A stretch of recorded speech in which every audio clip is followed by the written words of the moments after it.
Breaking news, ladies and gentlemen, the New York Jets have added a wide receiver, traded a longtime Jet for him, and have moved up in the NFL draft. And of course, just to make it fun, they beated me to my NFL draft preview, NFL trade deadline preview, which was coming out tomorrow. We'll have all that and more.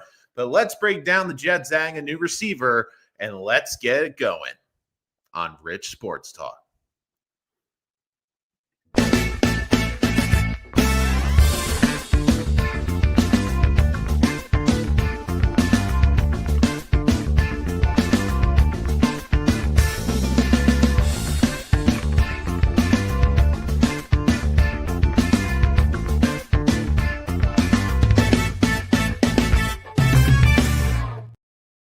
Breaking news, ladies and gentlemen, here on the Rich Sports Talk Show, your home for all the latest and greatest on the New York Jet. Hit that subscribe button so you don't miss our latest live stream. And if you missed the show, check us out on YouTube. Drop a comment, super chat again to jump to the front of the line during the live stream. And of course, take us on the go wherever podcasts are available. So I was going to do my preview tomorrow, and we're still doing the trade deadline preview for the New York Jets tomorrow. One of the key talking points was the Jets moving on from previous players from the former regime. Because again, whenever there's a new regime that comes in, there's always certain players that don't really fit, that they don't really mesh with. And it's not necessarily the player's fault. It's just the scheme, the new personnel that they want to operate with. So the New York Jets have traded longtime New York Jet corner Michael Carter for John Metchie, the wide receiver from the Eagles.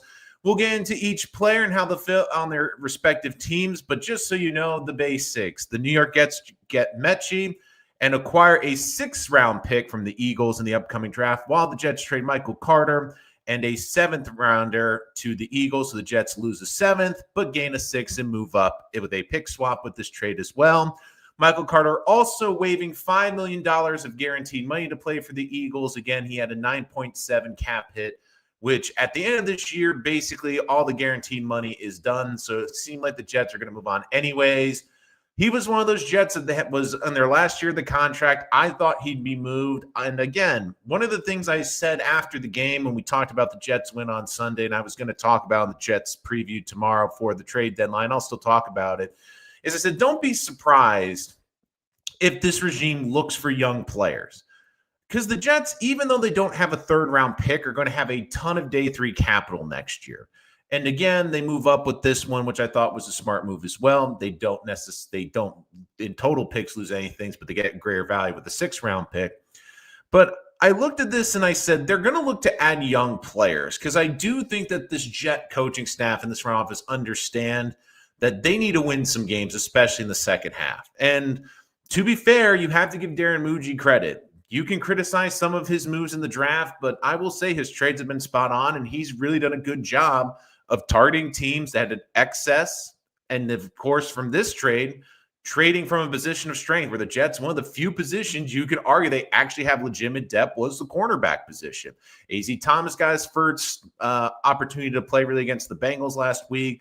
We know they traded for Brownlee, who is basically playing that slot. And you see what this defense, what they want in a corner. They want the bigger physical corners, but especially in the slot. Where in the zone under Saleh's scheme, Michael Carter fit that. He's a very good zone corner. But in this scheme, they want these corners to almost be like hybrid linebackers that can play the run, be physical. Brownlee fits that to a T. Unfortunately, that wasn't a fit for Michael Carter. And don't forget, who drafted Michael Carter? Oh, that's Joe Douglas, who now just happens to be with the Eagles organization.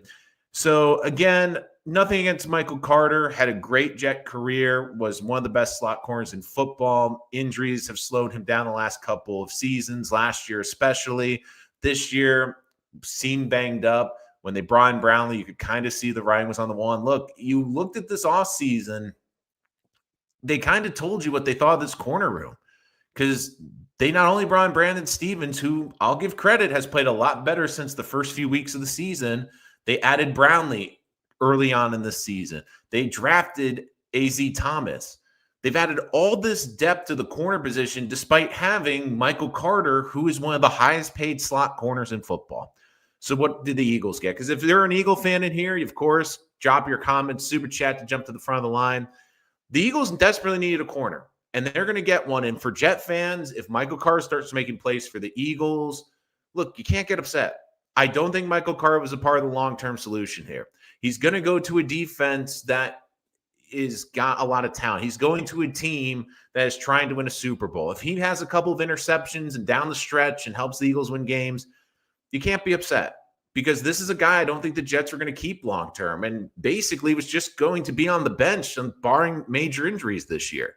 So the least the Jets get a good option here at wide receiver. And I'll talk about Metchie a lot, because when you look at the overall production from Metchie, only one career touchdown, has gone off to a slow start in his career. There's still some intriguing things about him that I like, that I do think it was smart for the Jets to make this investment. Number one, I remember him coming out in the 2022 draft, the same one as Garrett Wilson. I really liked him. Again, not an overly burner athlete, but he's above average athlete. I thought he was a nice possession receiver, and I thought he could be a nice number two.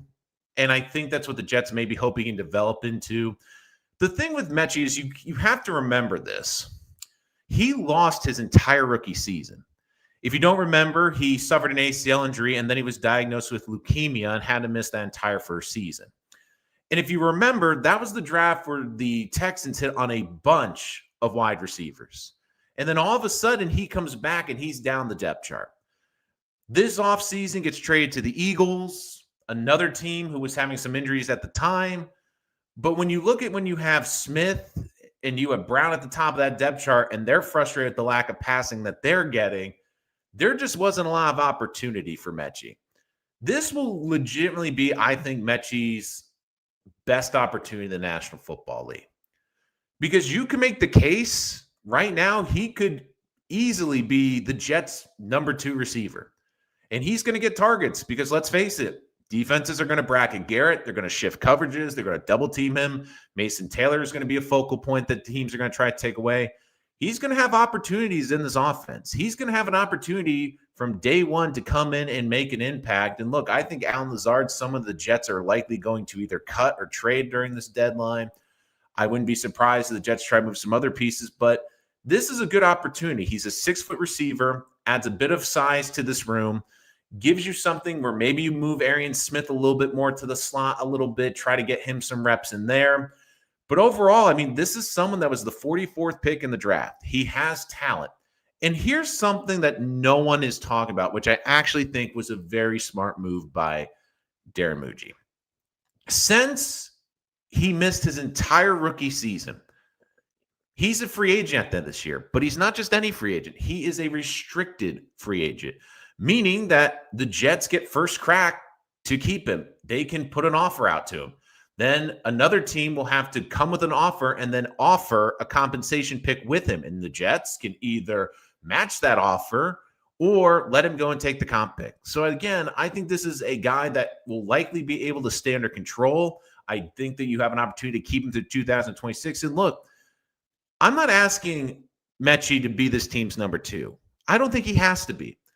But if he is a solid number three, let's say he's a solid number three receiver in this season, all of a sudden you feel better about this offense going into 2026, especially if you are drafting a rookie quarterback, because you'll have your tight end figured out. I think your tight end room's figured out too. I think Jeremy Ruckert's done a very nice job fitting into that number two tight end role. You have your tight ends figured out. You have your number one receiver.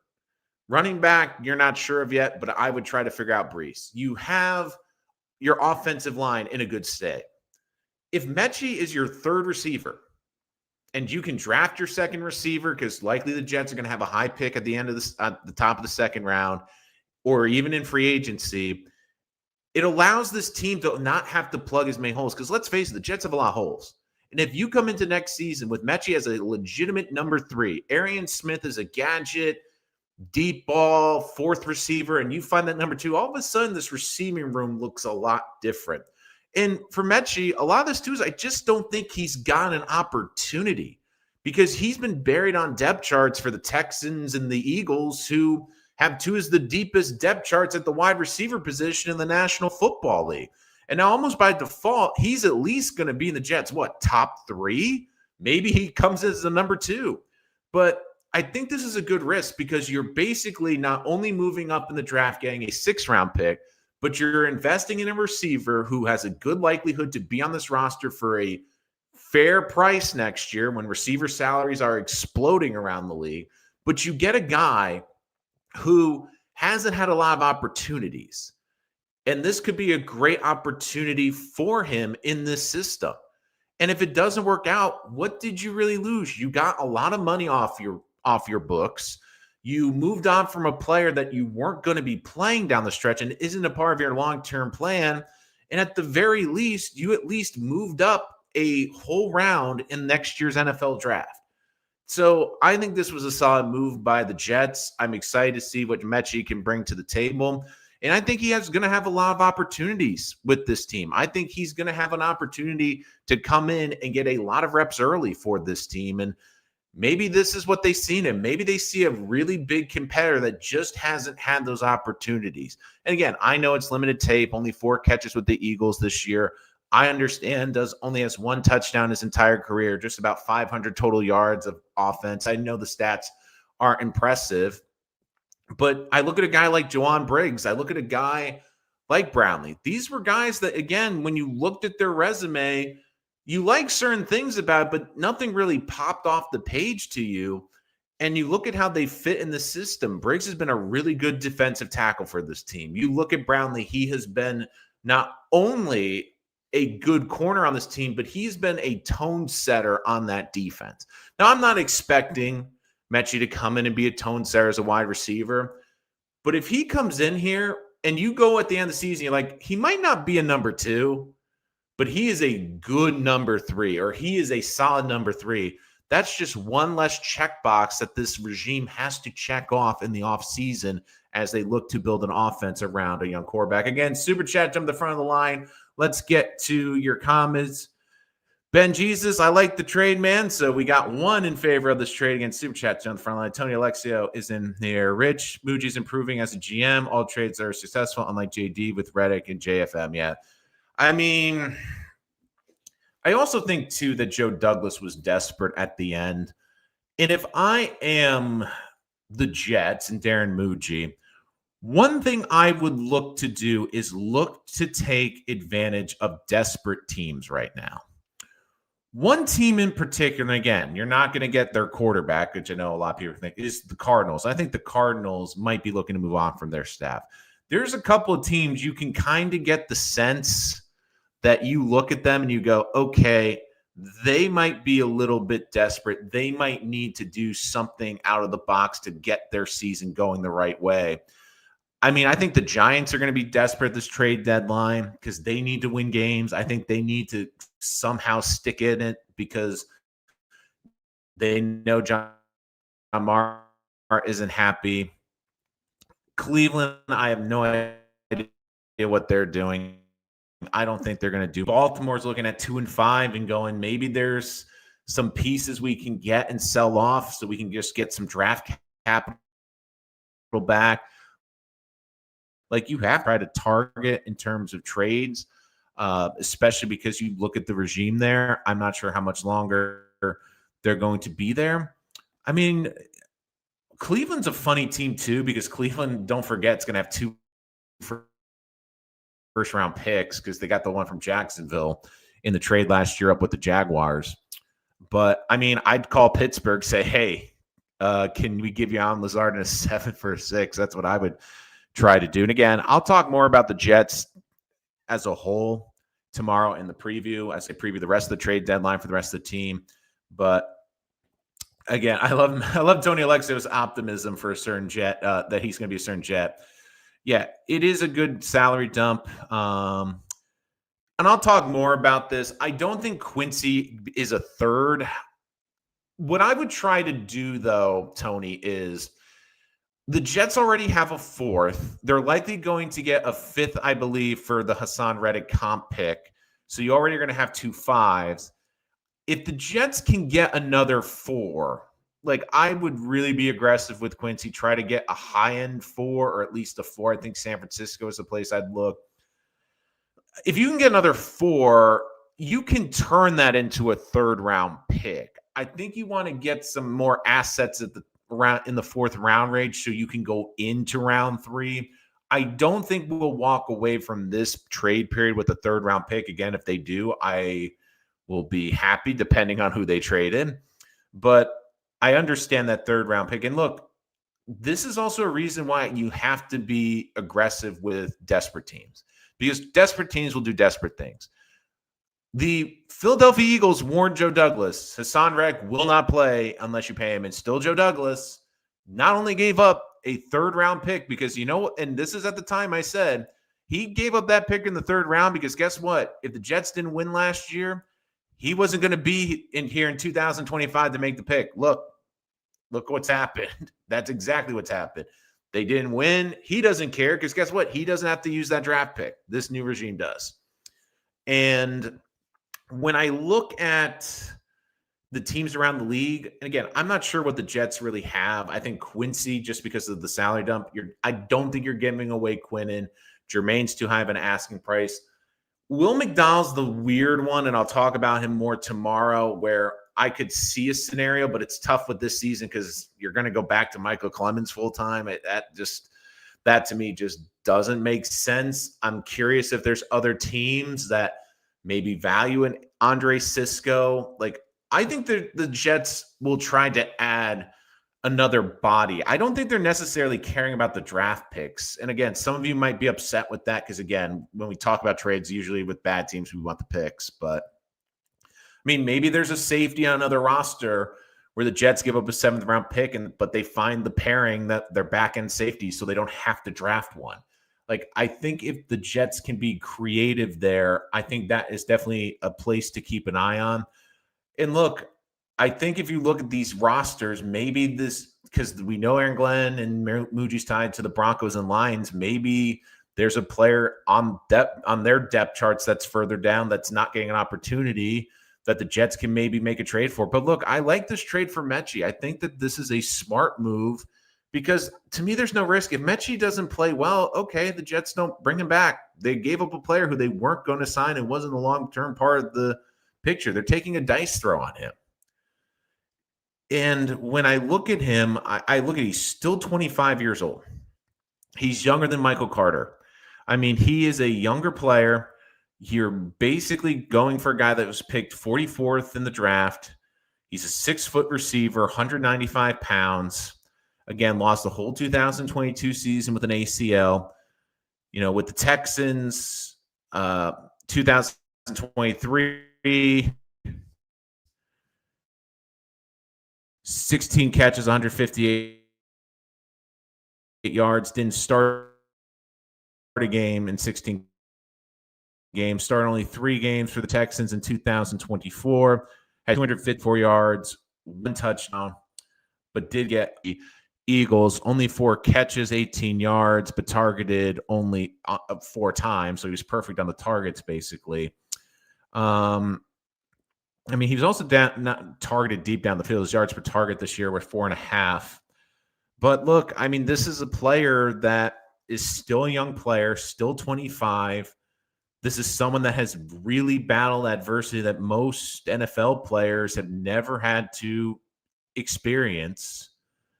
And this is someone that basically I do think is someone that is basically a dart throw. And look, the Eagles, we can talk about this too. The Eagles saw something in Metchie that they obviously liked. They were really deep at receiver. And I remember the time when they traded for Metchie, I was very surprised that they made that move. I'm like, why are the Eagles trading for him? So they obviously saw something in him. And now I know some people are going to counter say, well, wait a minute. If they're giving up on him, I think it's not necessarily giving up on him. They're looking at saying he's not really playing on our depth chart. We have a bunch of receivers. We are desperate for a corner. And look, this is a corner that can come in, help us. One of our staff drafted him, thinks he's a good fit. I mean, the Eagles are trying to win right now, and moving on from a backup receiver to try to take a dice throw on a corner isn't going to kill them. I mean, you have just Tom Dotson, A.J. Brown, Devontae Smith, like all these guys in front of him. And don't forget, too, they've been this whole season because they're not getting targets. So you look, if this is going to be a team, the Eagles, that's not going to throw the ball a ton. They already have two high-end receivers who aren't getting enough targets. How is John Metchie not on this team going to impact them? And look, I think Metchie is a nice dart throw, still a young player. I think it's someone that you look here and go, look, if you're ever going to have an opportunity to stick out as a wide receiver, right now it's on the Jets, because the Jets wide receiving core, it's just terrible. And to be honest, outside of Garrett, who do you really see? Maybe Arian Smith. Like, who do you really see past the season guaranteed on the 2026 roster? There really isn't anyone that you're going like, oh, they have to be back. Oh, they're going to be on this roster. I think you're going to see a lot of turnover. I really do. And don't forget, this was someone that was as good of a receiver as Alabama that we've seen. Like, this was a highly productive receiver in college. And I also wonder, too, this is someone that's basically, if you really think about it, even though he's still in his rookie contract, this is really his third year in the National Football League. He missed his entire 2022 season. And I mean, this is someone in 2023 who was coming back from both leukemia and an ACL. You wonder how good he really was that first season. And now his last season in Houston, he gets it going a little bit, gets hurt, was showing signs, 254 yards, 24 catches, a touchdown, was averaging 10.6 yards per reception. They have a ton of receivers. They're paying a ton of money in Houston. They move on. Philadelphia takes a dice throw on him. It's not really getting an opportunity. He's not getting a lot of opportunity there. They desperately need a corner. And look, the Jets had a ton of corners. They dealt from a position of strength. It's probably the one position on the roster you can make a case the Jets could trade someone and they're not going to have that big of a deficit. Quincy at the linebacker position, maybe, but again, I'm curious to see. We'll talk about that again. The trade deadline previews coming out again. I was planning on doing this tomorrow and talking specifically about Michael Carter, but of course the Jets just want to beat me to the punch. So again, sorry about that, Tony. I just saw that the audio is lagging. Let me know if it is lagging again, my guy. But again, if there's any audio issues, let me know. Might just be some of the reception here in the studio. Marcus Dupuis. All right. Metchie has potential if developed correctly. Look, I mean, this guy was in a really good receiving class. He was someone that many considered. I thought he could be a late first-round pick. I really like Metchie coming out of college. He was someone that I was hoping the Jets would draft if they passed on a receiver in the first round. And look, this is someone, I think Aaron Glenn really loves this kid because this is someone that has gone through basically an HE double hockey sticks that not many football players go through, which is he had leukemia. And it wasn't just that he had leukemia, he got in his rookie season. And I just think he hasn't had a fair opportunity, and they're taking a dice throw. And if it doesn't work, guess what? The Jets don't really lose anything. And by the end of the day, their draft pick is better at the end of the year because they traded a 7 for a 6 for a player that's also costing them money. And that's not that they were moving on, go to bench. So Fields and Metchie are, oh, wow. Okay, Tony, that's something. What's wrong with Metchie? Can't listen to the stream yet. So can you not hear me on the stream? Again, let me know. I'll check the audio really quick. But again, let me know if we're having any audio issues. I'm showing that I'm getting feedback on my end. But again, let me know if we are getting any issues at that. Again, I don't think there's anything wrong with Metchie. Like I was just talking about his past injuries, Kev, with the Texans. Yeah, I think this is a good trade for Muji. And look, I know there will be some revisionist history. People will click back on the shorts of this video or look back at this video if Michael Carter has 2 or 3 picks with the Eagles and helps the Eagles get into the playoffs.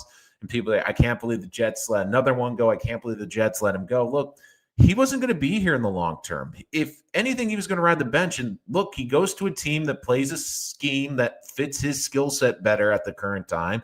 He goes to a team that's competing to try to win Super Bowls. And he goes to a team that's going to have a lot of leads, and teams are going to be throwing late in the game on, and he's going to get some opportunities. And who knows, maybe Michael Carter. I felt like Michael Carter, since the injury last year, has not been the same player. I don't know if he's had a lingering injury. I don't know if it's hampered his ability slightly. He just has not seemed right. Even all last year with Saleh, with Ulbrich, there's just something slightly off with him. And look, I was really excited about this trade because I'll be honest, I thought the Jets might swap for players, and I'll talk more about that tomorrow. I didn't think they were going to get a wide receiver because wide receivers, teams love their wideouts. And when you look really around the league, there aren't a lot of wideouts out there that really teams just are going to give you for free. And a lot of them have a lot worse baggage than Metchie. Either they're head cases, they don't play hard, they take plays off. Like Metchie, from all accounts, seems like a really great kid. This is someone that's going to have a really great opportunity with this team because, look, he has a chance in a very short order to be this team's number 2 receiver. On a team where you have Garrett Wilson, who's going to take the best coverage away from you. On a team where Mason Taylor is going to take a lot of the underneath coverage away from you. And look, Metchie isn't really a burner, but I think he's a good enough athlete to get down the field. And maybe this opens it up for Arian Smith. I mean, Arian Smith the last couple of weeks has kind of been asked to be this team's number 2 or 3 receiver. Maybe this allows him to just take off down the field on some more go routes, and you're able to push the ball down the field. And look, this to me is a guy who is a young player, 25. And the big thing is, if you look at his contract, he's a restricted free agent. So the Jets can offer him a deal, then another team not only has to match it, but has to give you a comp pick back. And then the Jets have the opportunity to match that. So I think that this is a controllable asset too for 2 years. And like I said, I don't care if he's a number 2 receiver. Everyone's like, oh, he can be this team's number 2. He can be this team's number 2. If he's this team's number 3, and I mean a good number 3, like I said to start this show, it makes it easier because it's easier then because then the Jets can draft or trade or sign another receiver. They can go into the offseason going, okay, we have our tackles figured out. We have our number 1 receiver figured out. We have our 1 and 2 tight ends figured out. We have our 1 and 3 receivers figured out, and maybe even our 4th or 5th with Arian Smith. So right now, the Jets need to plug holes. And one of the things that me and many in this fan base were very upset with Darren Mucci was we felt that there were a lot of holes on this roster coming into this season. And he, to his credit, has addressed a lot of them. He's plugged up the defensive line with Harrison Phillips and in that trade. He's done a really good job adding to the corner room with Brownlee. He's now added a wide receiver. I mean, I wouldn't be surprised. Again, I think DN's a tough position, but maybe there's a second-year or third-year defensive end that's not getting playing time or not a good scheme fit with another team that the Jets maybe take a shot on in a trade. Like maybe that's part of what Quincy could bring back.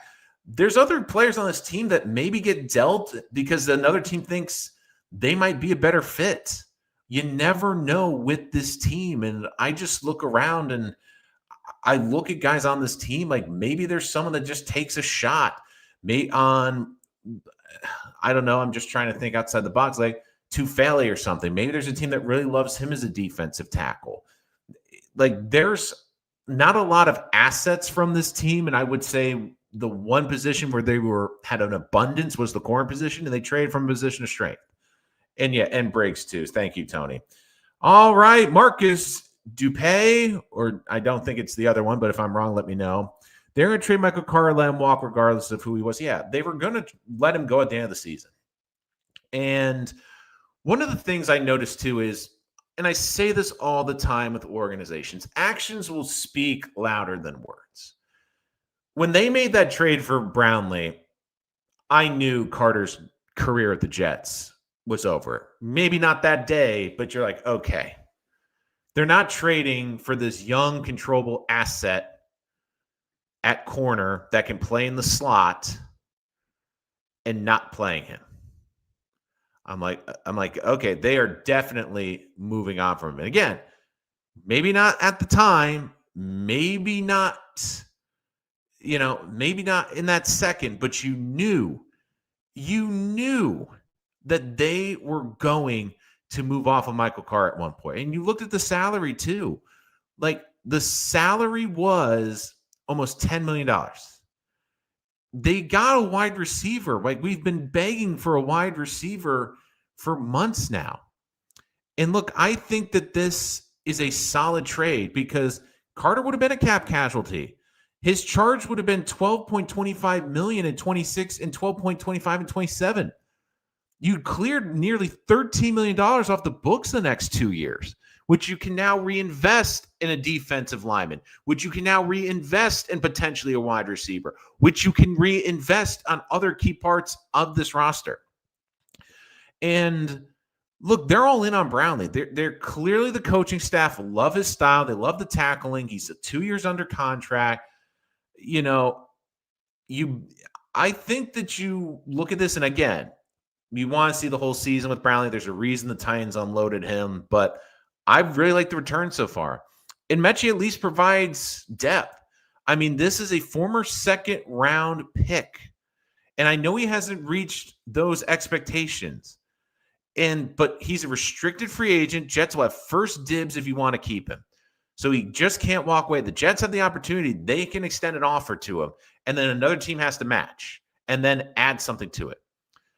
And you look, too, they're really getting rid of the Joe Douglas, exact. Only 2 players left from that 2021 draft from Douglas, Elijah Vera Tucker, and Jamian Sherwood.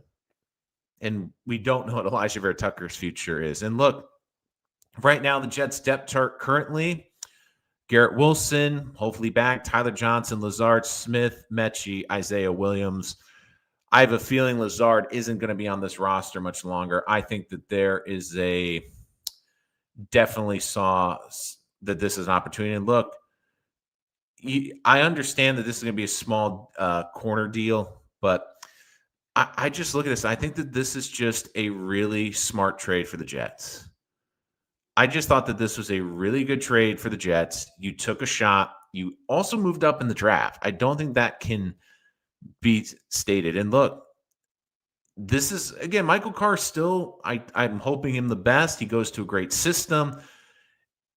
And look, you look at this Jets free agency, like, I just look too, like, I feel like with Muji, I feel like this has been a really good trade, and I think he's done a really good job of moving pieces. So I have to give him credit for this. And, Jermaine Johnson, brother, I know you're going to handle business. Great to have been able to call your teammates. Michael Carter also responding on social media. New York, I'm forever grateful. You changed my life. So much love to all my dogs in the building. Greatness all the way. So look, this is an opportunity for him to go and compete for a team that won the Super Bowl last year. I mean, he's got to be excited. This clearly is someone that you have to move on. And look, I think that you look at the end of the day, this is someone that you take a shot on. And when you look at the lack of depth, if we come out of this season and say that Metchie is the legitimate number 3 receiver, not even number 2, just number 3, I think you'll feel it's a very good deal. JW, I like Metchie with health, he can be a second weapon. I don't even think he needs to be a second weapon. If he answers the question, who's your number 3 going to next year, you can draft your number 2 receiver. You can move up from the second pick. You can take one in the second round to pair with Garrett Wilson. You can be aggressive in the free agency market. It's another hole that is filled.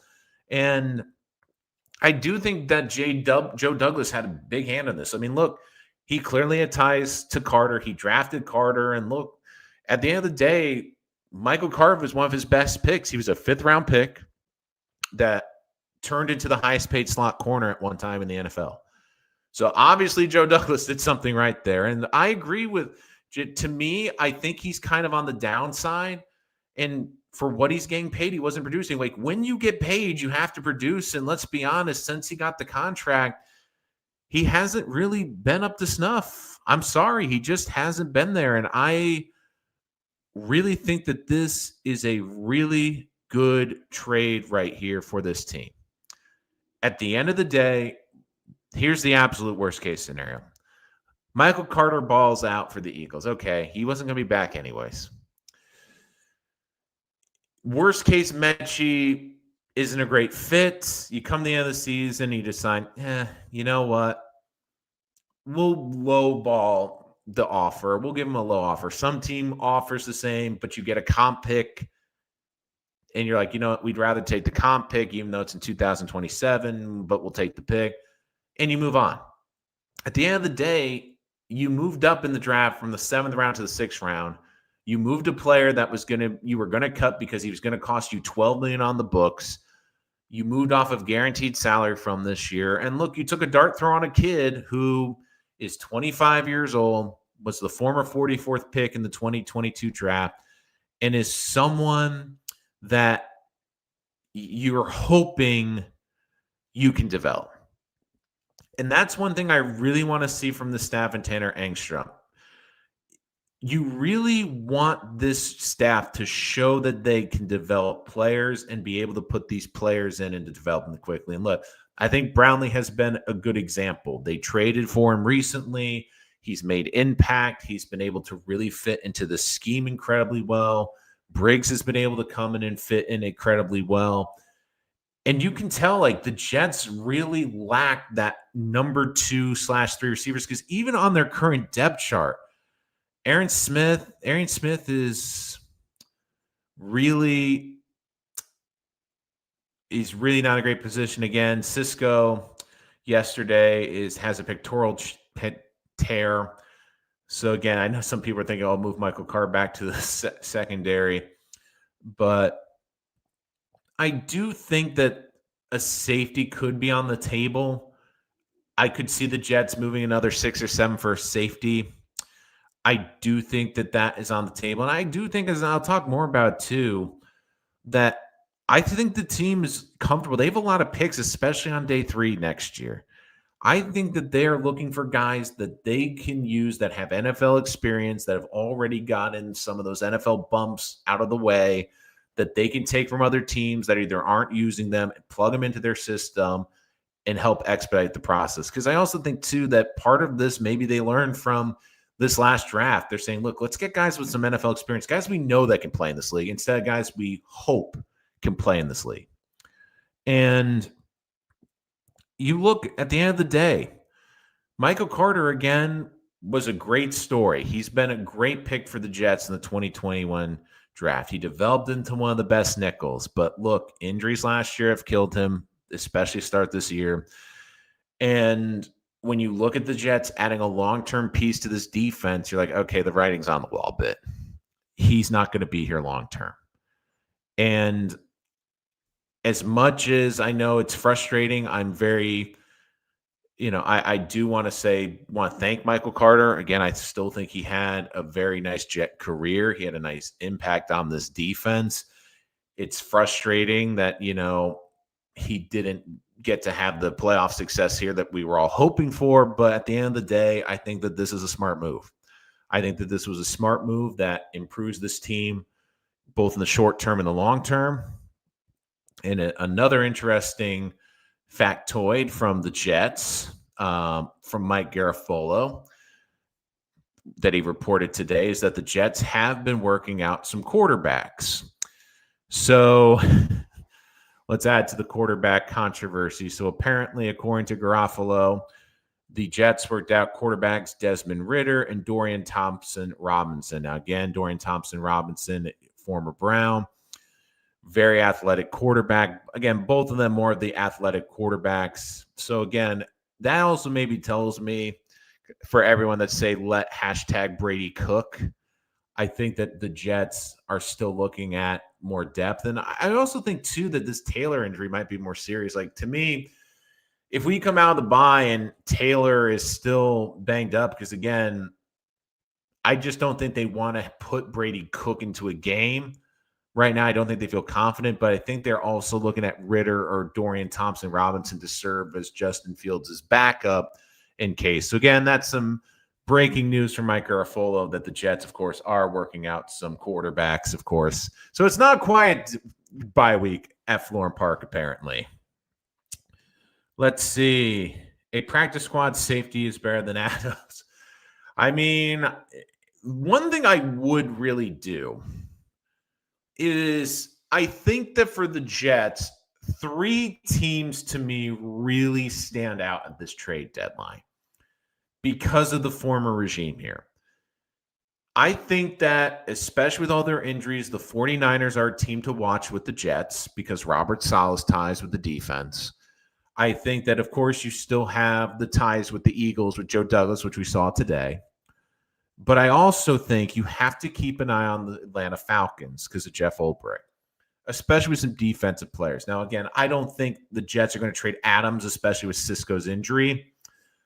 But I mean, I do want to see more of Dean Clark, the undrafted safety. I thought he had a very nice training camp. I would like to see him get more reps.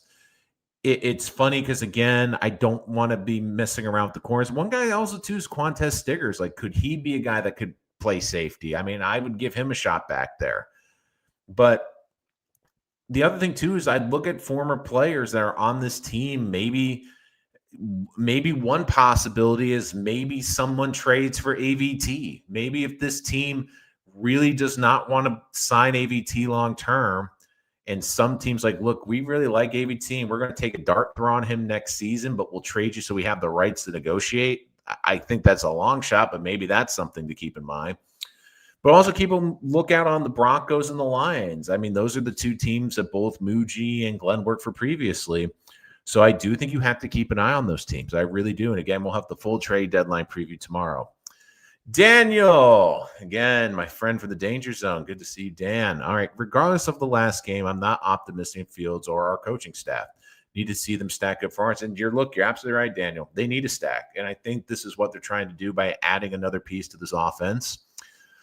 And look, if they come out of the bye looking inconsistent, we're going to have questions. And look, this coaching staff, I think they have a lot to do to earn the trust back. I think Sunday was a nice step in the right direction, but I said it has to be the foundation because you have to build off of this. As the Jets have a couple big games coming up, and I think one of the most important games coming up, again, I think there's winnable games on their schedule.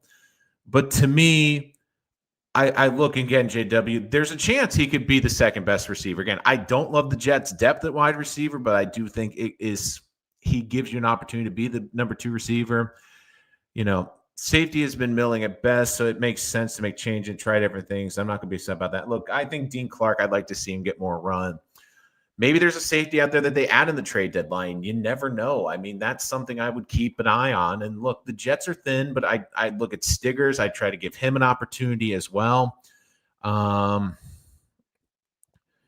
I see, again, I'll get to Matt's question. So Super Chat jumped in front of the line. You know, I think that Reynolds has been the better number 2 than Tyler. I just think because of his experience. I mean, I think Tyler Johnson, especially after the last game, deserves more reps. Again, I really do. But now it's going to be interesting because now you have a new competitor out there with Metchie. Again, for everyone that's expecting Metchie to just come onto the Jets right away, make an impact, I think they're going to ease him into it. But I do think this is a good time to make this trade at the bye. So he comes in, he has a full week, maybe even comes in, gets into the facility during the bye week, but has a full week of practice with this team, is able to work with this quarterback, able to get some plays. And like, look, I think they'll have plays. I think he'll get at minimum 10 to 15 plays in the first game coming back, especially when they come down to face the Browns. I mean, look, they need to stack wins, and they have some games. The Browns, their defense is great, but like the Jets, no offense. And to me, I think there's a couple of games on the schedule that I do think they can win. But to me, the most pivotal game is going to be November 13th, the Thursday night game against the Patriots. Because like I said at the end of the Bengals game, there's certain check boxes this team has to get past. I think in the Bengals game, they did a lot of things that former teams didn't do, which is able to come back, able to score points late, and the defense is able to hold up at the end of the games. But let's face it, that November 13th game, it's the last primetime game. And the last 2 primetime games for the Jets have gone, well, bad. Miami was a horror show. We all know about London. We know about Justin Fields' performance in London. If the Jets can somehow pull off an upset, I think this will give you a clear. I think that will be a huge win for the staff. But to me, that game has to be competitive. You have to be in that game the whole 4 quarters. If the Jets take the Patriots down the wire, yes, you hate losing the Patriots. Yes, you don't want to lose another game up in Foxborough. But if it's like a 27-24 game and you're in it and you're down to a play at the end of the game, the Jets just can't get it.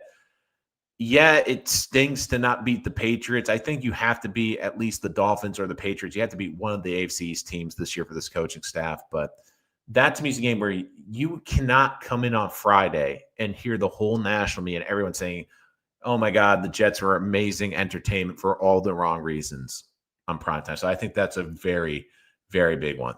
I think, yeah, Reynolds is definitely a Glenn guy without question. I love the optimism, but I don't think that is going to happen, Matt.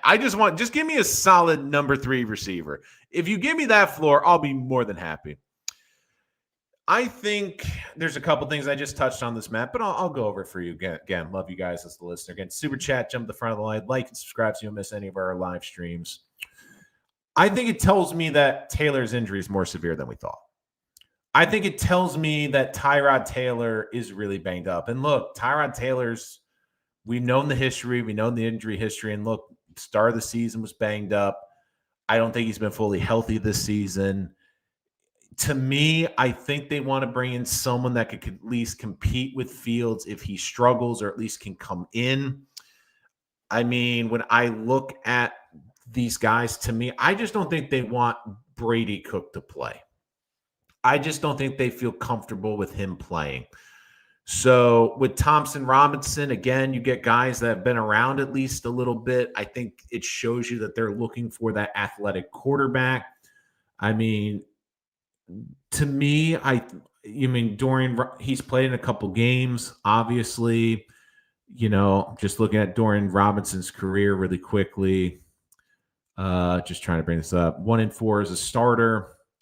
1 touchdown to 10 picks. Again, obviously not great breakdown, but I think the thing you look for is he's a big running quarterback.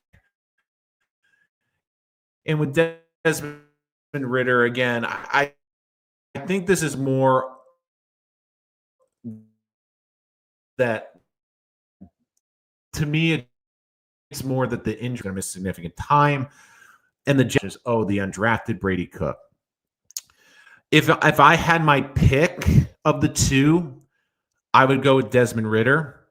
Again, Ridder had a really good 2023 with Atlanta, was 6-7 as a quarterback, 12 touchdowns to 12 picks. I look at him during his career, 8-10 as a starter, 16 touchdowns to 14 picks. Again, I'm a little bit more efficient. I don't think as athletic, but I do think he is someone to keep an eye on. I mean, I'll be honest with you. I'm a little surprised that he's not someone's backup. I mean, 63% completion percentage in his career. He's basically, I think, shown that he can play in games. He played in 1 game with the Raiders last year. I mean, look, I think he's a solid backup quarterback, and I'm looking at it right now. And the other reason I'd really look at Ridder is this. I mean, the Jets kind of need a bridge quarterback for next year. I'm not fully sold it's Justin Fields. And hypothetically, let's say they go the Ridder route, Fields struggles or doesn't play well, Ridder comes in, maybe wins 2 games, 3 games, but looks really good. I mean, if he looks like he can be a really good backup quarterback, you need to invest him in. And like I said after the Bengals game, originally I was thinking, could Tyrod Taylor be the bridge quarterback? But to me, he can't, because he can never stay healthy. He can't stay healthy. And then I'm like, this is Justin Fields, but if he struggles the first 2 or 3 games, I mean, maybe Desmond Ridder could be someone that's a nice bridge quarterback, and maybe he's a good backup. So if I had to pick between the 2, I would pick him. But again, Dorian Thompson has obviously incredible athleticism. And look, I do agree with you that I do agree with that take, but it's up to them too. And again, it's who they feel can make enough impact plays, especially out there. And look, yeah, I don't want the 5 picks either. But sometimes too, like some guys just throw it up there. I think he just was out there just throwing it up there. And look, this is an opportunity to me, like improve this team. Like as much as I like Tyrod Taylor, there's obviously a ceiling with him. I mean, at best, he's a backup. And look, the Jets have asked him to play 2 quarters, and he got hurt. Like Tyrod Taylor, like he cannot stay healthy. And to me, like Desmond Ritter, like I'm not gonna lie, I'm kind of like, I could see that being a decent player. I mean, look, I understand that, this was someone that was a 3rd-round pick. Again, I thought he was picked in about the right spot. I have to check. I'm trying to remember. I have to see. Is he – I know he's with the Vikings. I don't know if he started camp with – I guess he's not – yeah, he's a free agent because I guess – I was wondering if he was on their practice squad for some reason. I just wanted to double-check my sourcing on that. But – again, Kyle Trask, Logan Woodside, and Jeff Driscoll worked out for the Cardinals. So again, let's put it this way. I like the 2 the Jets worked out. And look, the way I look at the news is I look at it as like they're going, okay, there's a good chance that Tyrod Taylor's hurt. Because I don't think they're working them out if Tyrod is like, oh, I'm feeling really good. And the other thing I look at too is as much as people are like hyping Brady Cook, there's a reason Brady Cook was, and of course, Breece Hall with the cryptic tweet. So we'll see what happens with that. But I just look at this and I go, you have to look at this too. Like Brady Cook was an undrafted free agent.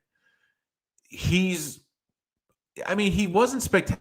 I even was at the point too, like, I didn't think he was going to make the team. I thought he was going to be practice. Like they're going to have 2 practice squad quarterbacks. I don't really think he outplayed Adrian Martinez this preseason. I wasn't like, oh my God, I'm like, okay, he looks all right.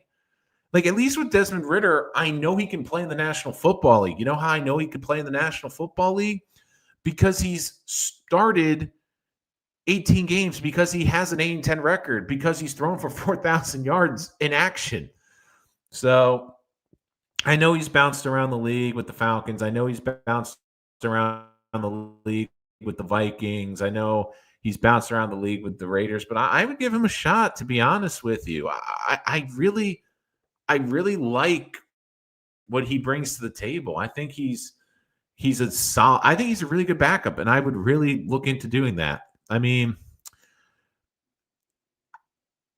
one other guy too, and again, I don't think they will do this, but I've always been a huge Gardner Minshew fan. Again, he's 29. He's older than Ritter. He's with the Chiefs right now. I would give more think about it, the more, ladies and gentlemen, I'm getting talked into it. And it's more that I look at Ritter like this.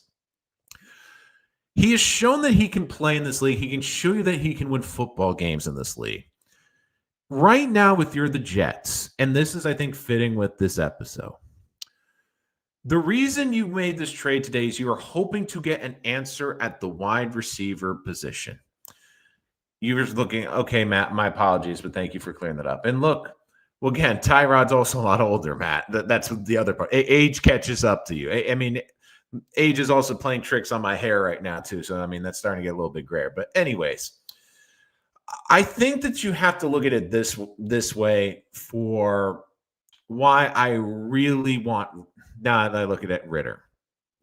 Number one, you need a break glass in case of emergency, in case Fields struggles. Number two, I said this why I was in favor of Tyrod starting. You needed to see what you have on this roster. You're not going to find out the answers to the question if John Metchie can be this team's number 2 or 3 receiver. You're not going to find the answer if Aaron Smith will have a role on this team next year. You're not going to develop this young tight end or these young offensive linemen if He's holding on the ball. And look, I think they just went out there. They were running the RPOs, which I think was the right option. I think they were just saying, look, Fields, just play. Like, we're not going to have you like sit in the pocket, try to break down the defense. If the first or second guy you don't see is open, just take off and run. I think they're trying to make it simple. But at least I don't think Justin Fields is this long-term team, the team's long-term answer. I think we've gotten to that. But I also look at next year. I don't want this rookie quarterback to just be thrown into the fire because the Jets have tried that. They haven't had legitimate competition in camp. Even this camp with Justin Fields, they didn't have a legitimate competition. It was him being the starter. I always look back on Sam Darnold. And one of the biggest questions I always asked with Sam Darnold was this. And look, for everyone saying that Sam Darnold, I don't think was going to work here just because there was no talent here for him. Like, there was no talent around. I'll always remember Sam Darnold's first camp. If you remember, they had Teddy Bridgewater on this team.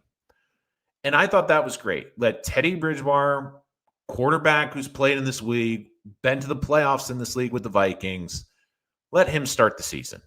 Again, Super Chat to jump at the front of the line. Let him ease Sam into it. But then they trade him for a third-round pick, which drove me nuts for two reasons. Number one, you got rid of a great veteran quarterback that Sam could bounce ideas off. And number two, you got rid of what I thought should be your starting quarterback, and you also got a future asset. If you got an asset that would have helped Sam Darnold that year, I could maybe stomach it. With Ridder, I feel like if I had to come into next season with Ridder starting a couple games, I'd feel a lot better potentially than with Justin Fields. And if Ridder comes in and shows that even he's a solid backup, have you seen how many quarterback injuries there have been this year? You need a good backup in today's NFL. So if he's a good backup, he is a valuable asset to the team. Keep it simple. Seals revert to the hesitant quarterback he was in weeks 2 and 7 when the pass rush collapses the pocket. Well, I hope not, but we will definitely see. Let's see.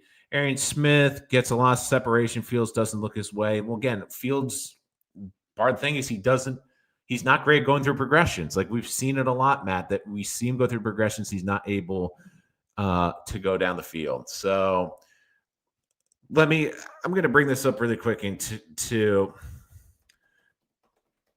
because I do think that this is important because I just got this question. So the current depth for Turf Dome, Garrett Wilson, who's injured, hopefully will be back after the bye. You have Tyler Johnson, Alan Lazard, Arian Smith, Isaiah Williams, and John Metchie. And Josh Reynolds is on the IR. I have a feeling Lazard, and again, I think I've been saying this for months, I think he ends up with Steelers. Just makes too much sense. I think it's going to be a pick swap. Just do it, Jets. Just put out our misery. Just do that. Let's see. Keep it simple. We just need a quarterback that isn't afraid to sling it so we can see if the number 2 wide receivers on the roster, we can rely on QB. Look, you're going to get a new quarterback. But like I've said with Justin Fields, like the big problem I have with Fields is his inconsistency makes it tough to judge these guys. And look, when he was playing well, did you notice something yesterday? And again, I know the Bengals don't have an amazing defense. The tackles looked competent and looked really good.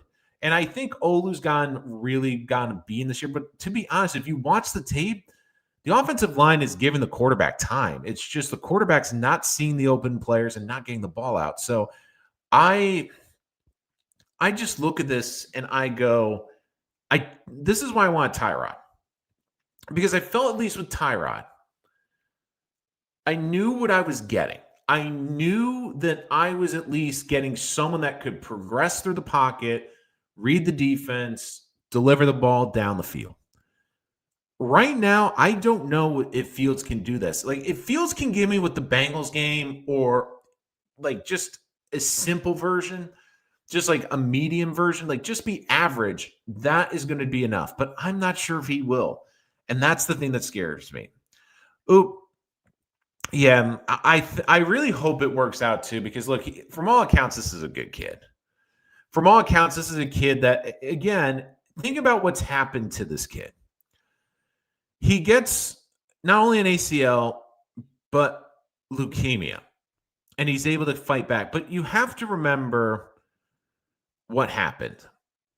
What happened was the Texans drafted a lot of receivers in that draft. And, of course, Jordan Travis making comments about Wade Johnson. So, of course, those are funny too.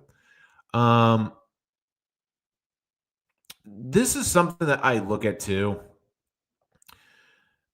I look at with this story. He gets drafted by the Texans, has leukemia, misses that entire season, also with an ACL. And the Texans have some really good receivers. So he obviously, behind the 8 ball, doesn't really get an opportunity, fights back to get on the roster. Was a solid receiver going into the season. Because, again, if you really think about it, this is going to be his 4th season in the NFL. He's a 5th-year player, but he's only been playing for 4 years.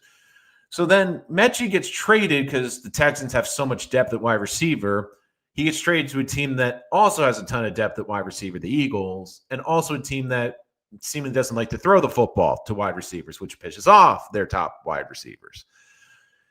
And now they get in a situation where they are desperate for a corner. The Jets are looking to move on from an expiring contract, which was a smart idea. And I think that this is a good opportunity. Maybe that's why this staff is excited for this player. They're looking at a guy that's never had really a fair opportunity. Now he's going to get it, and he can make an impact. And look, like I said, even if I don't even need Metchie to be a number 2 receiver, if I can come out of this season and I have my number 1 receiver in Garrett and my number 3 in Metchie, I am happy, because then you can get creative to figure out number 2. The Jets right now, the goal of this trade deadline and this season is very simple. We know that they're going to draft a quarterback next year, but you have to get rid of the questions on this roster, the depth questions, the lack of talent in certain position questions. You have to fill those holes. And whether it's through trades, whether it's through developing players, they have to fill those holes as the season progresses.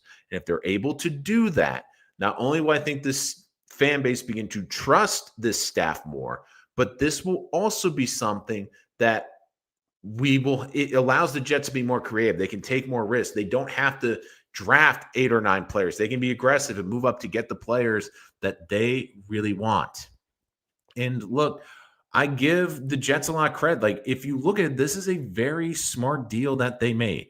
This was a deal that I was very excited about. And look, it's something too. And again, now Tyler Shuff named the starter for the Saints. So again, I really hope he plays well, so the Saints won't be in the quarterback market. So it's one of those things too, where I just look at this team and I just feel like again, Michael Carter on social media, again, he was a good Jet. Like, let's just say what it is. He was a good Jet, but this is an opportunity for the Jets to move on from a player that they didn't really want. And look, this is someone that's going to get a real fair opportunity. 25 years old, and look at this room. There's not a lot of great talent in that room.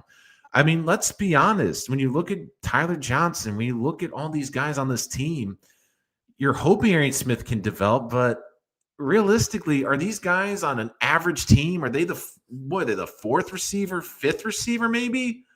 Like, they're not supposed to be the number 2 or 3. And if Metchie can come in and make an impact, and look, Metchie's going to have opportunities, because guess what? Garrett Wilson, they're going to cover. They are going to cover him, and they're going to shift the coverage. So Metchie's going to have one-on-one opportunities. Do you think Garrett Wilson being out help Fields look through his progressions more without an alpha receiver? Matt, that is a very good point. And again, I understand when you have an elite receiver, you want to force the ball to him. And again, when he's your friend, you want to force the ball to him. I think that was part of it. But I think, too, the big play where he pushed the ball down the field and had a big completion down the field, I think that turned a switch in Fields like, okay, I can push the ball down the field.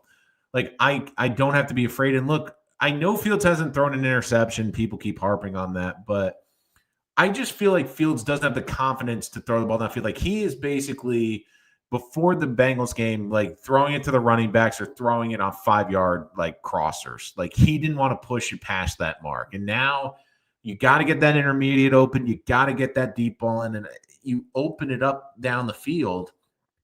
And look, I think with Metchie, I do think it is definitely an upgrade. I do think it is an upgrade. It's a young, talented player that can definitely help out.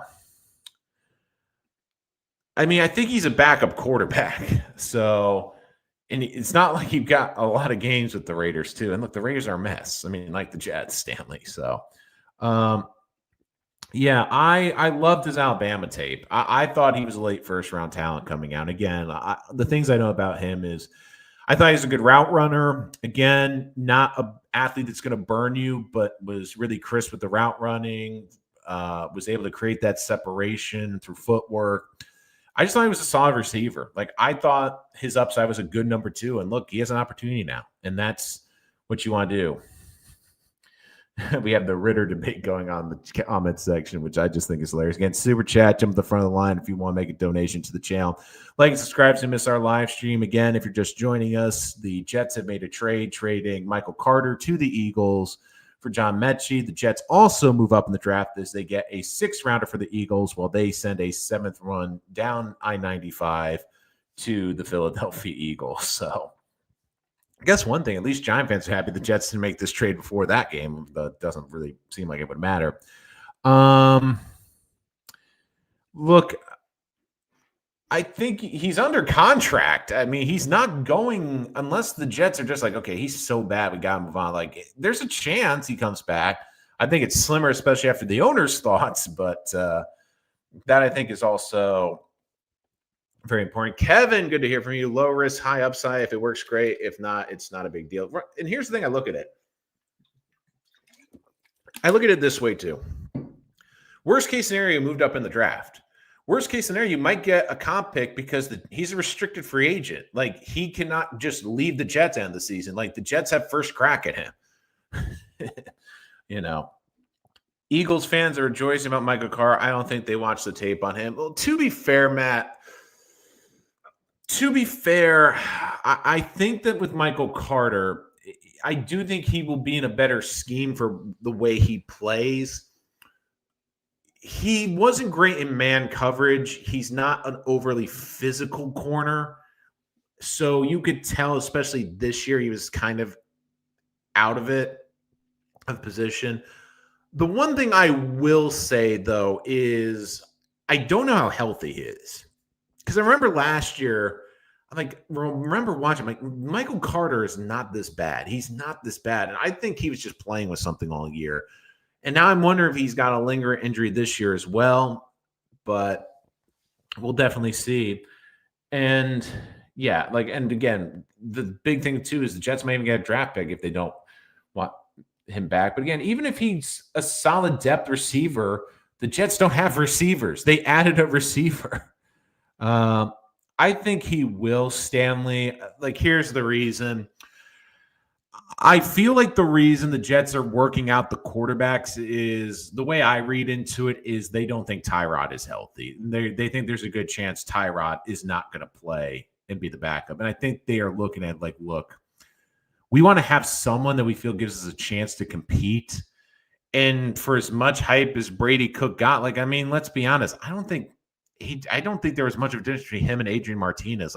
I'll be honest. I don't see that. And again, I know everyone's hope is we found the next great undrafted quarterback, but let's be honest, there's a reason a lot of these quarterbacks go undrafted. There's faults in their game. And I think when I look at the guys they're looking at least they have NFL experience. And to me, I think that the Tyrod knee injury is more severe. I think it is something that the Jets won't say it publicly, but they're leaning on there's a chance he goes on the IR. And if that's a chance, and as much as I love Tyrod, as great as he is in that locker room, they need to move on from him at the end of the season because you need to be available. And, even at the start of the season, it was touch and go with his health, I remember. So and the big thing too is this is not just getting another player in here. You get a lot of money off the books. The Jets are going to cut Michael Carr because they would owe him over $12 million a year for 2026 and 27. Now, again, it's not guaranteed. So best case, they try to renegotiate the contract, but at that point, then he's probably leaving.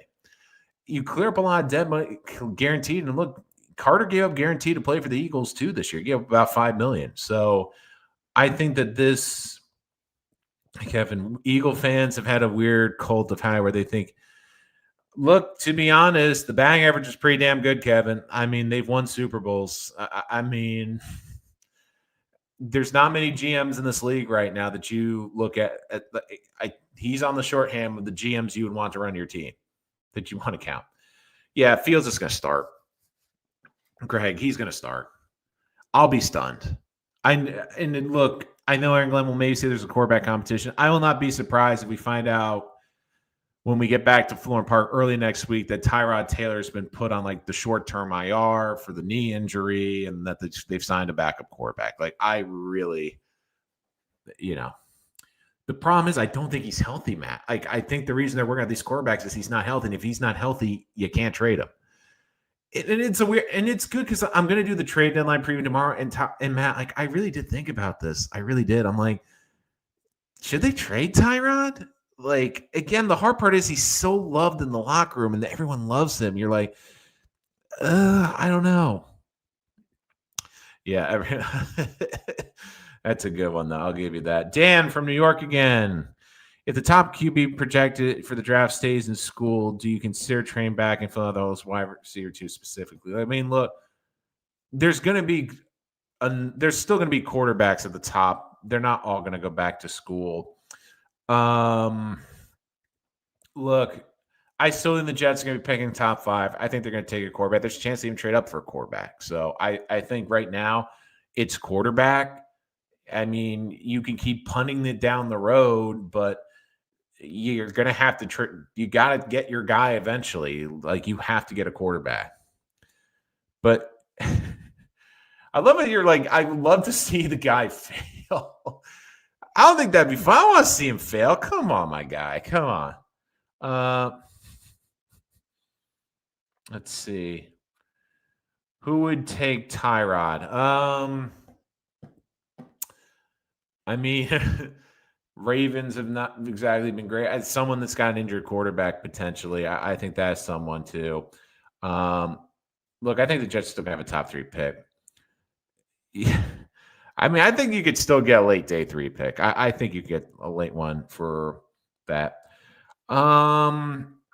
Jets should pick Ritter before too late. Let him bridge. The more I thought about it, the more I liked that idea with Desmond Ritter. And look, like, I just don't know what, again, you're already got invested in Fields. I don't know what other quarterbacks are going to be out there this week. And look, I think when you look at the trade, when you say who are the bright spots on this Jet, I think 2 that jump the front of the Juwan Briggs and Brownlee Jr. And if this happens to be one of those other trades, look, this is someone that I really think can be a nice talent injection into a really poor room. I don't think it's a lot of talent. The other thing, too, is I understand Metchie hasn't done a lot, but he's also in a room with a lot of receivers and a team that doesn't like to throw the ball. And, for Michael Carter, this is a great opportunity for him. He goes to a new team. Sometimes a new setting is refreshing.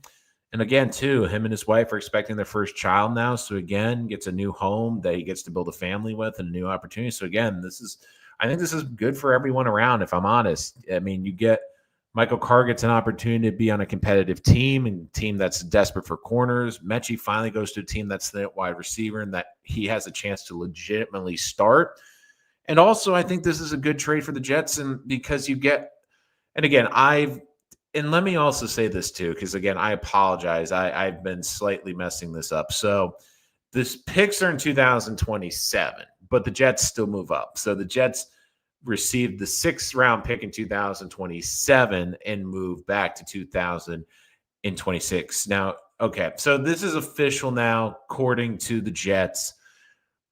So let's clear up some of the picks. Because, again, I think the information was slightly wrong. So the Jets are getting the 2027 6th round pick from the Eagles, while the Eagles are getting the Jets 2026 7th round pick. So, again, for those of you who have been with us, and I thought that the picks, because the way they were portrayed, were both in 2026, it's official from the Jets' Twitter that the Jets are receiving the 2027 sixth-round pick from the Eagles and moving on from the 7. But again, the Jets had multiple 7s. So again, they still improved their draft spot, even though it's a little bit further down the road. So again, I still think that the reason you see them working out Ritter and Dorian Thompson, though, is because I do think Tyrod's going to go on the IR. I really do at some point. Let's see. Where do you stand? I'll talk about on the trade deadline show tomorrow. I'll do that tomorrow midday, so make sure you join us. I have a strong opinion about that. I'm leaning toward not trading him. I just don't think you're going to get a great offer, and if you can try to keep him or franchise him this season, I think it might be worth it for a young quarterback to have a dynamic running back. And look, I just don't really think that there's going to be a team that blows this team away. I take Brissett.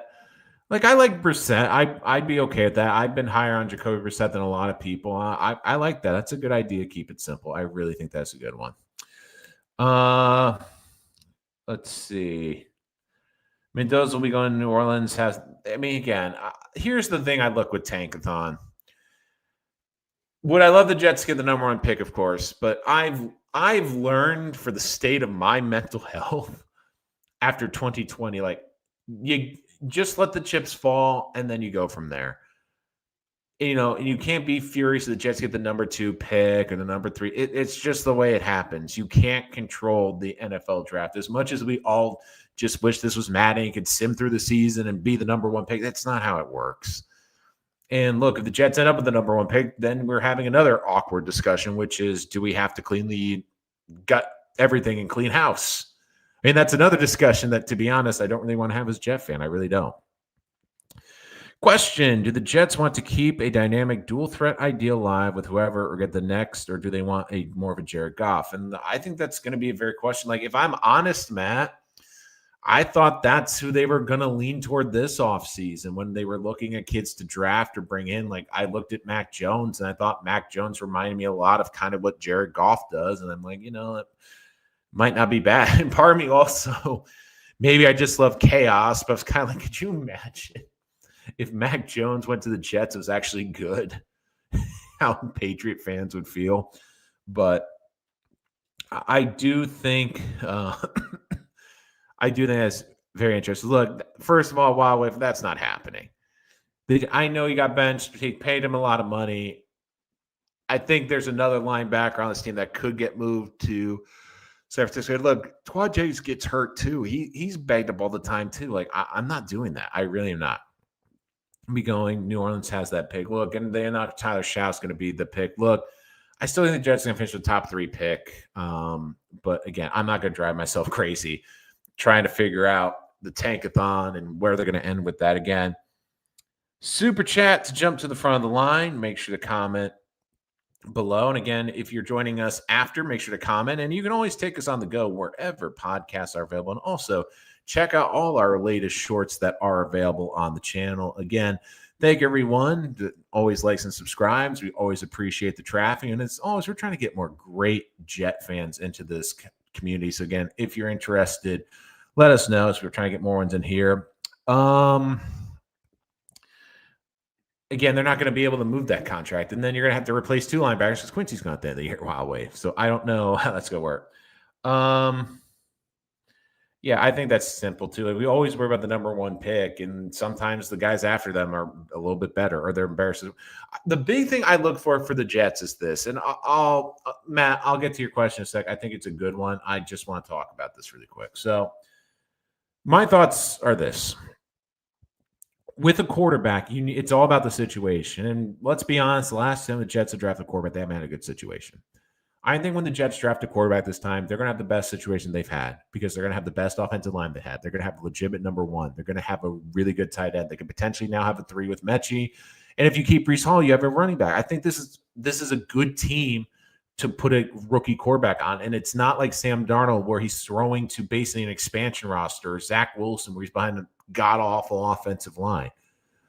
So, Matt, thoughts on Anthony Richardson, and if he doesn't work out at QB, look, I don't think he's going to convert to tight end. Look, Richardson also too is so raw.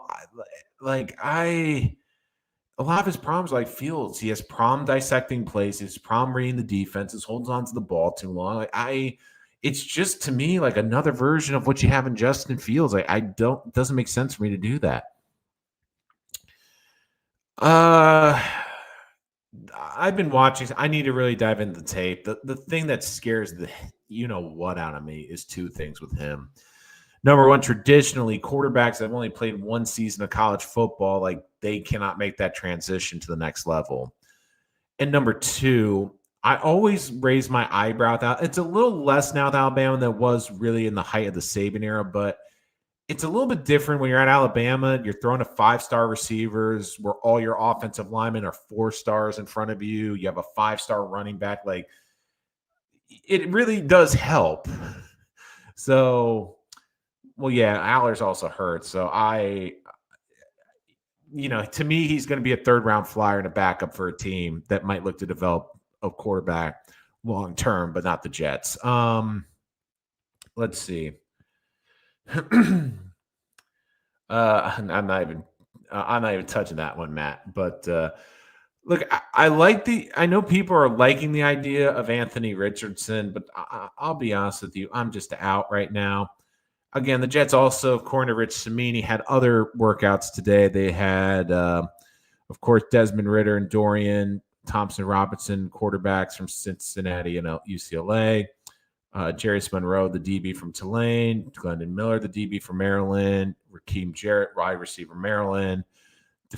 Brought a couple defensive backs as well. So, again, I think that the reason I think it's noteworthy is I don't think that Tyrod's knee health is as good as we thought. And look, this team needs to continue to build. They need to build off of this victory. They need to build off of the offensive play call, which I thought was better. And look, I think this is also a good time too with this trade because you give this kid time to acclimate. You give him coming in during the bye. You're able to start working on things, and he gets a full week of practice with this team. Yeah. And well, again, the last time the Jets had a Super Bowl winning quarterback, he was from Alabama, so maybe it's worth the squeeze. I'm in all keeping Brees. He's a class act Jet, and he'll be a big help wherever the QB is with improved O-line. Like I'm not rushing him out the door either. I really, really don't. And yeah, like I think that they're going to move on from Quincy. Why does people keep saying Metchie hurt? I don't think he's hurt. I'll check on that. I really don't. I don't know if he was on the injury list last week, maybe. But again, Brownlee was also hurt when the Jets traded for him too, and that seems to be going the right way as well. I'm just checking on that injury. I mean, I talked about it earlier. I talked about Metchie, having leukemia his rookie year and the ACL his rookie year.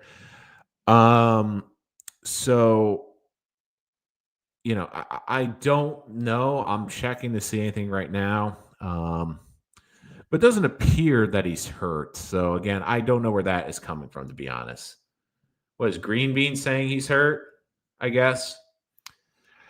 I would stay from Simpson. He's got half a season of star, another Trubisky. And Mark Sanchez was a 1-year starting quarterback. Like the guys, to me, like Bill Parcells had a rule you had to have 50 college starts. Now I feel comfortable. And again, part of the college season's getting longer with the playoff. I want my starter to have probably at minimum 25 starts. So that gets me at least 2 seasons, maybe a little over. Now, again, if it's just 2 seasons, but he was a kid that sat for 2 or 3 years and played the junior, senior year again, you can't do much about that. But, I'm one of those ones you need reps. And a lot of the reasons you need reps, and I think it's more prevalent now in college, is just because you don't get those reps in the pros. Because let's be honest, You don't have 4 preseason anymore. You have 3, and you're not playing these guys in the preseason a lot because you're afraid they're going to get hurt. And also, you look at it too, like practices, you don't do as many reps. You don't do as much hitting in practice anymore. So it's almost like the NFL, and trying to be safer and trying to protect players, has made it harder, especially for younger players, to really cut down on that learning curve. You know, so different than Trubisky. Again, super chat jumped to the front of the line. Let's see. I'm both saying, I mean, that's a bold take, man. I'm not. I mean, that's a good one. Look, I think that's obvious where a lot of Ty Simpson ties are going to come is because of the history with that Alabama program. So I understand where fans are coming from. I really, I really do. So I get where that is coming from. But I think that this is still a really good trade, and I'll do the full breakdown tomorrow on our trade deadline special around noon, so make sure you join us for that. But the other thing, too, is I would look at this and go, I think that the Jets are still going to be moving pieces, but do not be surprised if they're just not getting draft picks. I really do think that they're going to look for controllable players, young players that they can plug and play, have developed this season, and be able to make a bigger impact next week. So I would definitely keep an eye on for that. And look, there's certain players, again, if I'm the Jets, get fair price. Like if a team blows you away for Quinnen or Brees, then okay. But don't just go into this and just like, we got to sell everyone. We got to get rid of everyone. Like, to me, Quincy, I think, is the next domino to fall coming to the end of his contract. I don't think they're going to re-sign him because they already paid Sherwood. But with him, it becomes, is it more valuable to get a pick, or is it more valuable to do maybe a pick swap and get a player that can make an impact for this team now? I think one position to watch is safety. They obviously like the rookie they've drafted. Maybe they can find someone to pair on another roster that isn't getting an opportunity because, I mean, let's be honest, Cisco's injured. I don't think this team loves Tony Adams. I mean, I think it's a stretch, but maybe a defensive end, a first or second year defensive end that's being undervalued could be a position to keep an eye on. And maybe another wide receiver. You never know. I mean, I think this wide receiver depth chart is so thin. Like maybe there's another dart throw of a wide receiver out there that this team takes an opportunity to. I don't think Quinnen also, I think Matt brings up a good point. I'll talk about it a little bit more tomorrow, but I really don't think, I think Quinnen would be a disappointed. I don't think he'd be upset. I think the big thing is you have to have some the Jets internally have to, and I look at this too, and I look at this like with Quinnen. You really have to have a very hard conversation with Quinnen. You have to have the conversation. Number one, do you really want to be here if we're willing to pay you? Do you want to play out the season and then we'll figure it out? Do you want to play here without your brother? And look, there might come a point where Quinnen just says, and it doesn't seem like he said it yet, that he wants fully out. Again, I would rather keep him. I'd rather re-up his contract. But if it comes to that, I also think you're going to get more value in the offseason. I don't think a team's going to give the Jets what they want right now. And I'm not just trading him away for second round. But if a team comes in and does give you a first and plus, and you already kind of know Quinnen's kind of out the door, you have to consider it. I mean, you really have to consider all that. Again, super chat to jump to the front of the line. Again, we'll be coming on with my full preview. Again, this was going to be a big part of my preview, but of course the Jets beat me to the punch. I was going to do the preview tomorrow. So I did find that funny that they beat me to the punch with this. But overall, I think it's a good trade. I think it's a good one. And again, they recouped the 2027 pick for the Harrison Phillips trade, and they got MC2's contract off the book. So overall, like again, my overall prediction for the trade deadline, as we wrap the show. So again, get final thoughts in here. I feel like they're going to make some of the obvious moves. Like I was going to say Michael Carter and Quincy are them. I think those are two of the obvious moves. Maybe there's a surprise veteran on this roster they move, or someone that's lower on the depth chart we were not expecting. If I'm honest, I don't see a blockbuster. And I think it's very simple for two reasons. Number one, I don't think they're going to get the value that they're seeking. And number two, the staff knows they have to win football games, and they have to show this fan base and this ownership that they are turning it around. And if this team finishes 2-15 or 1-16, your excuse can be, well, we trade all our talent at the deadline. That can't be the excuse.